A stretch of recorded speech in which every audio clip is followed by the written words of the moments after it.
புரட்டாசி மாதம் நாளைக்கு சண்டே வேறு நான்வெஜ் சாப்பிடணும் போல் இருக்கா? கவலையை விடுங்க. இன்றைக்கி நம்ம செய்ய போகிற டிஷ் சைவ இறால் தொக்கு.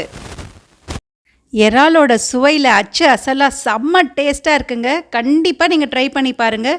சாம்பார் சாதத்தோடு வச்சு சாப்பிட்டிங்கன்னா அல்டிமேட் காம்பினேஷன். செய்கிறது ரொம்பவே ஈஸி. இப்போ எப்படி செய்கிறதுன்னு பார்க்கலாம் வாங்க. Welcome to Anees food corner. இது செய்யறதுக்கு ரெண்டு பொருள் மட்டும் போதுங்க. வெள்ளை கொண்டக்கடலை, பன்னீர்.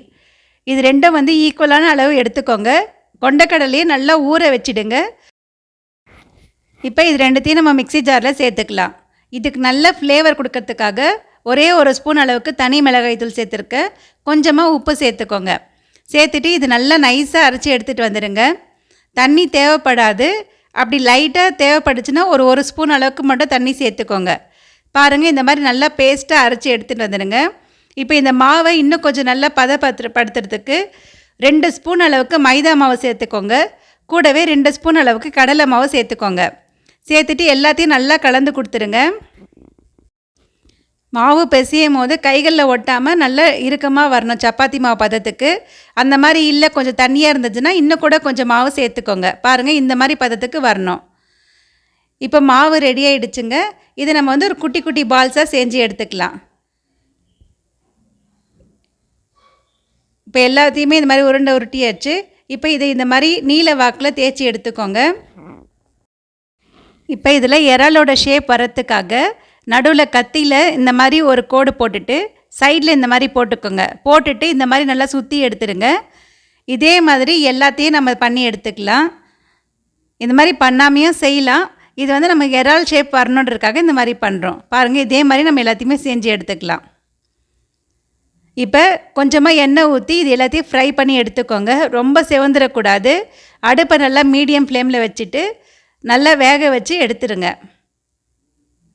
இந்த அளவுக்கு வெந்தால் போதும், ரொம்ப ப்ரௌனாக்கி எடுத்துடக்கூடாது. இப்போ மீதி இருக்கிறதையும் இதே மாதிரி பொரித்து எடுத்துக்கலாம். இது ஜஸ்ட் ஒரு 2 செகண்ட்ஸில் ஃப்ரை ஆகிடுங்க. ரொம்ப நேரம்லாம் தேவைப்படாது. அதே மாதிரி எண்ணெயும் உறிஞ்சாது.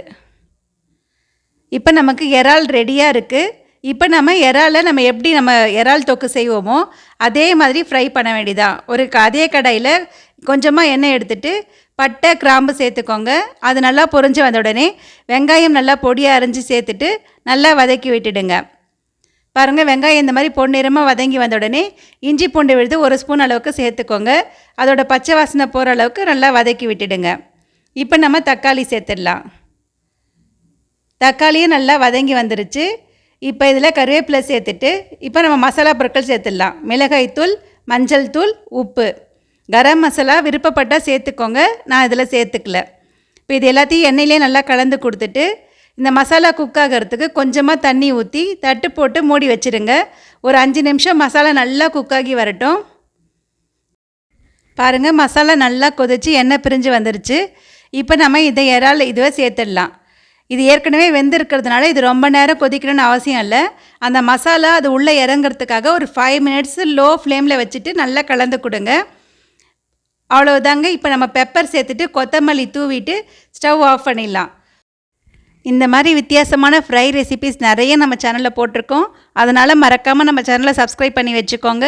சப்ஸ்கிரைப் பண்ணவங்க இந்த வீடியோஸ்லாம் பிடிச்சிருந்தா லைக் போட்டு விட்டுட்டு உங்கள் ஃப்ரெண்ட்ஸ் அண்ட் ஃபேமிலிக்கும் ஷேர் பண்ணி விடுங்க. பார்க்குறதுக்கு சாப்பிடணும் போல் இருக்குல்ல. இந்த மழைக்கு நல்லா சுட சுட சாதத்தில் போட்டு பிசைஞ்சு சாப்பிட்டோன்னா டேஸ்ட் அல்டிமேட்டாக இருக்குங்க. கண்டிப்பாக இதை நீங்கள் உங்கள் வீட்டில் ட்ரை பண்ணி பாருங்கள். நன்றி, வணக்கம்.